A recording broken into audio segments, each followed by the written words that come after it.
Well, guys, just got back from a little mini family vacation to Frankenmuth, which, if you're not familiar, is Michigan's little Bavaria. Kind of a quaint little town nestled kind of in the middle of nowhere, like right here-ish, if you're vaguely familiar with how Michigan is set up. But I did bring home a very limited single barrel, and we are going to get all up in it. Roll that intro.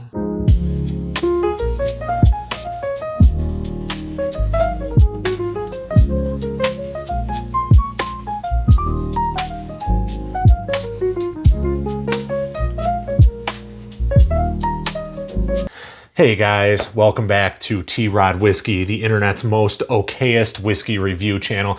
Appreciate you guys stopping by, checking out the video. I would also appreciate if you'd just smash that subscribe button for me. The more subscribers we get, the more often I'm going to pop up in your feed, and that's just kind of how the algorithm works, right? If you'd love to, leave some feedback in the comments, I always like to hear from you guys, things that I could be doing better, things that you don't like, or maybe you've gotten to try this particular bottle and you want to give feedback of your own. Would love to hear from you. But anyways, we just got back from Frankenmuth. And yeah, Frankenmuth's this little city in kind of mid-Michigan. It's this little Bavarian village, town, place that it's basically like the whole county is owned by one town, or one family, really. But the way it all works is everything is kind of tied together. So we stayed at the Bavarian Inn restaurant, which also has the Bavarian Inn water park. And then you've got the Bavarian Inn restaurant with their famous chicken dinners and whatever. But there's also this place called the River Shops, and it's all owned by the same family. Don't get it twisted. It's all basically owned by the same family. But one of those spaces happens to be a Traverse Distillery outpost. So I was able to stop in there, do a flight, talk with the gentleman who was working there. I didn't get his name. I apologize. I want to say it was Paul, but I'm probably getting that wrong. But one of the bottles I was able to grab was this gem. And this is their Old George Rye single barrel. Now, what's unique about this particular single barrel, because I know that there's somebody there saying like, oh yeah, big deal, it's a distiller's pick. No.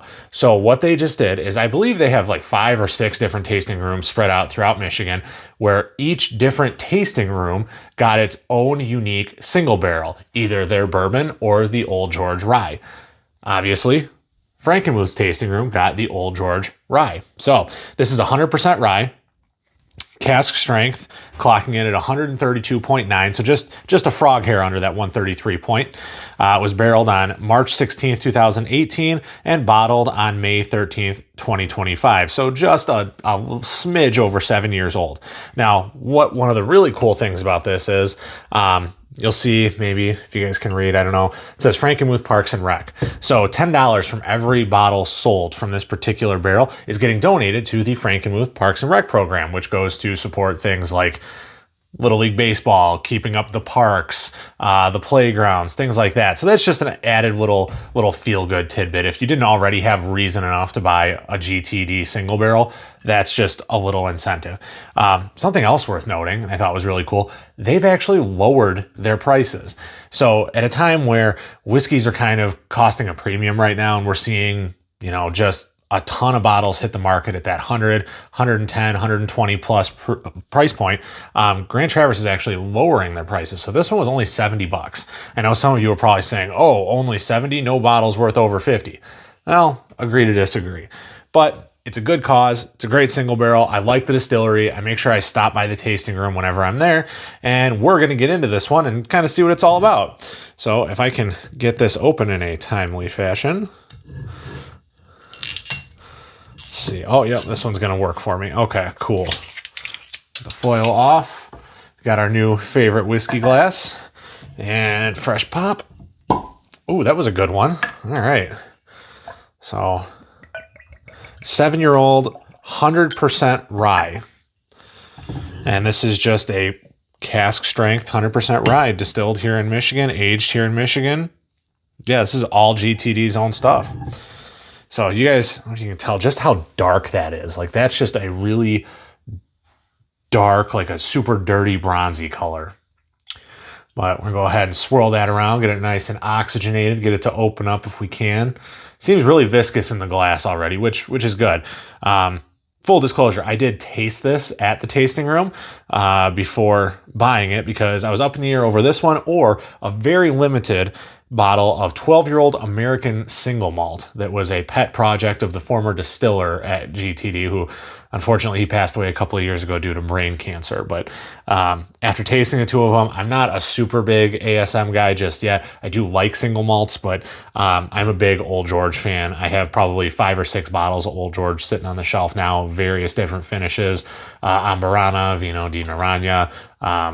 I just picked up a maple syrup finished one that's 8 years old, but all right, got this one nice and swished around there. Ooh, okay, so sweet oak right off the rip. A little bit of like a dark cherry note, like a dark cherry cola note. Oak, vanilla. There's some other fruit note there that I'm not getting, but it's maybe even just like a hint of anise, maybe? Like a black licorice note.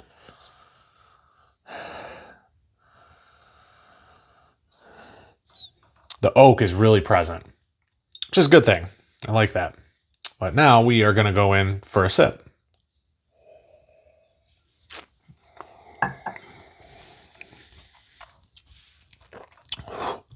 Ooh.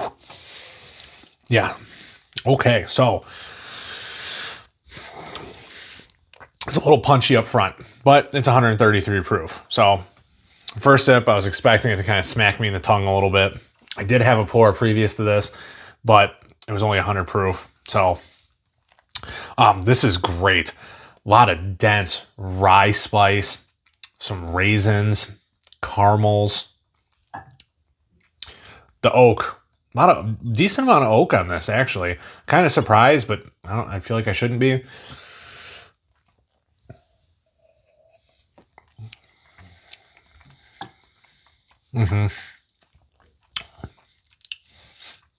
Yeah, caramel, raisins, rye spice, oak. The finish, it's almost minty, but not. It's kind of got like a menthol-y kind of note to it, like a eucalyptus and menthol note, which I sometimes get on ryes, but it encompasses the entire palate, right? And it just hangs on forever. And I mean, I feel like I could pick even more out of this. This is definitely a complex whiskey. I think they did a really good job picking the barrel for this one. For those of you who might be curious, it is barrel number 853. I don't know what that means, or maybe if that means something to you guys, but super good.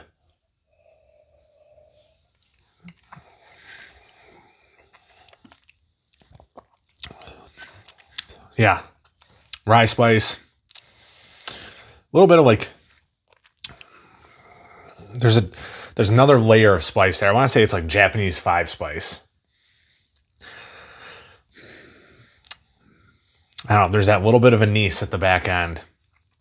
So one of the things that I really like to see, especially when I call something like a premium bourbon or a premium whiskey, is if your nose matches your palate, right? If what you smell is at least similar to what you get in the glass. If it's disjointed, I feel like that kind of takes away from the overall experience. But this one, like what you smell is exactly what you get. And it lingers for days, guys. It hangs on forever. Really, really good. And I mean, Michigan distilleries are really starting to step their game up, and GTD is no exception. One of the clubs that I belong to in the area, they did a couple picks a few years ago. There was a Godzilla and a King Kong. And while I wasn't able to get in on the initial pick, I did end up with a Godzilla bottle, which is an Old George. And it is next level good. Super unique, super just deep and impactful, right?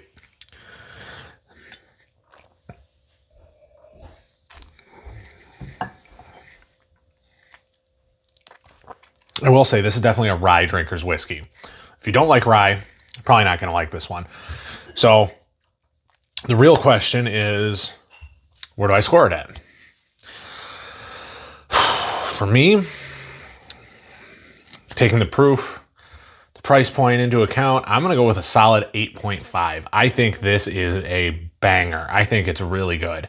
I know it's not super available. I know this is kind of like a one of one, because based on what the gentleman at the tasting room or the outpost, whatever they're calling it, what he told me was there was only about 200 bottles of this available.